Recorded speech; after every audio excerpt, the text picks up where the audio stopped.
তো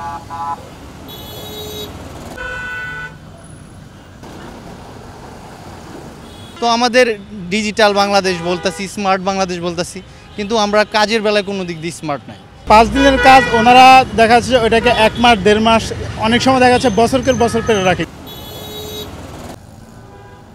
কুড়িল থেকে রামপুরা আসতে সর্বোচ্চ সময় লাগার কথা 10 থেকে 15 মিনিট, তবে বর্তমানে এই পথ পাড়ি দিতে হচ্ছে কয়েক ঘন্টায়। এর মূল কারণ ঢাকা ওয়াসা তাদের পাইপলাইন উন্নয়নের কাজ করছে এই সড়ক খনন করে, আর এ কারণেই সড়কের দুই পাশে যানজটের সৃষ্টি হচ্ছে।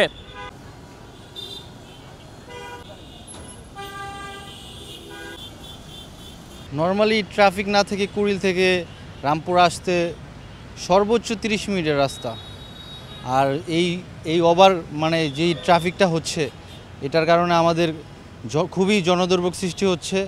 সাধারণ জনগণের প্রত্যেকটা কাজই সমস্যা হচ্ছে, টাইমলি কোনো কিছু করতে পারতেছে না, নানান জায়গায় ভোগান্তি হচ্ছে। কুড়িল থেকে এই জায়গায় আসলে একদম সর্বনিম্ন 2 থেকে 2.5 ঘন্টা লাগবে এই আপনার ওয়াসার কাজের জন্য। তো এই কাজটা ওনারা চাইলে অন্যভাবে করতে পারে, যেমন দেখা গেল রাত্রে কাজ করলো, এই আপনার যে ব্যারিকেডগুলো আছে এইগুলার টেম্পোরারিভাবে ওনারা যদি এই জায়গায় বসায়, যে মুভমেন্ট করা যায়, যখন ক্রাউড ট্রাফিক হবে এটা এক সাইডে এনে বসিয়ে তারপর আমরা না হয় কাজ করলাম। তো আমাদের ডিজিটাল বাংলাদেশ বলতাছি, স্মার্ট বাংলাদেশ বলতাছি, কিন্তু আমরা কাজের বেলায় কোনো দিক দিয়ে স্মার্ট নাই। এই রাস্তায় হচ্ছে আমি রেগুলার যাতায়াত করি, আমার অফিস হচ্ছে আফতাবনগর, বাসা হচ্ছে বসুন্ধরা।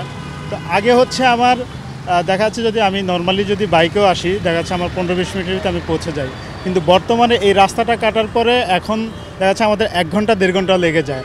আর যদি বাসে আসি আমরা সেক্ষেত্রে টাইম আরও বেশি লাগতেছে। এটা হচ্ছে আসলে উন্নয়ন করা লাগবে, কিন্তু উন্নয়ন করার আগে হচ্ছে রাস্তাঘাটের মানুষের চলার জন্য বিকল্প ব্যবস্থা করতে হবে। আর উন্নয়ন দেখা যাচ্ছে যে 5 দিনের কাজ ওনারা দেখা যাচ্ছে ওইটাকে 1 মাস 1.5 মাস, অনেক সময় দেখা যাচ্ছে বছরকের বছর পেরে রাখে, কিন্তু আমাদের মাঝখান দিয়ে কষ্ট হচ্ছে আমরা যে সাধারণ ভুক্তভোগী মানুষ আছে তারাই হচ্ছে সবচেয়ে বেশি সমস্যায় ভুগতেছি।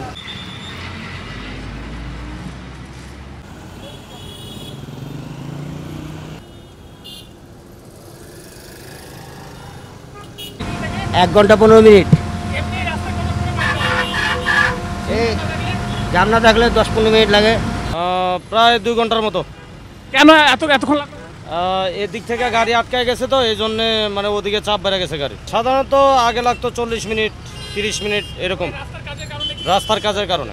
কালকা লিঙ্ক রোডতে রামপুরা 3.5 ঘন্টায়, আগে 20 রোড যাইতে লাগতো 20 মিনিট আধা ঘন্টা হাইস।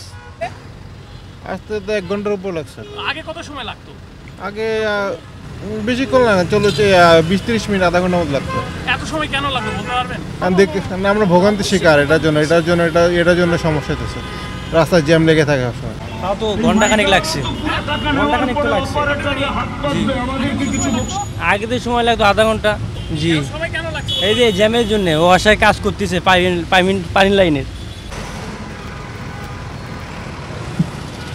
রাজধানী জুড়ে উন্নয়নের ছোঁয়া আমরা সকলেই পেতে চাই, তবে উন্নয়নকে ঘিরে এসব জনদুর্ভোগ যাতে না হয়, উন্নয়নের দোহাই দিয়ে রাস্তা খানাখন্দ করে জনদুর্ভোগ যাতে না হয়, এমনটি দাবি করছেন রাজধানীবাসী। নেহাল আহমেদ প্রান্ত, বাংলাদেশ প্রতিদিন, ঢাকা।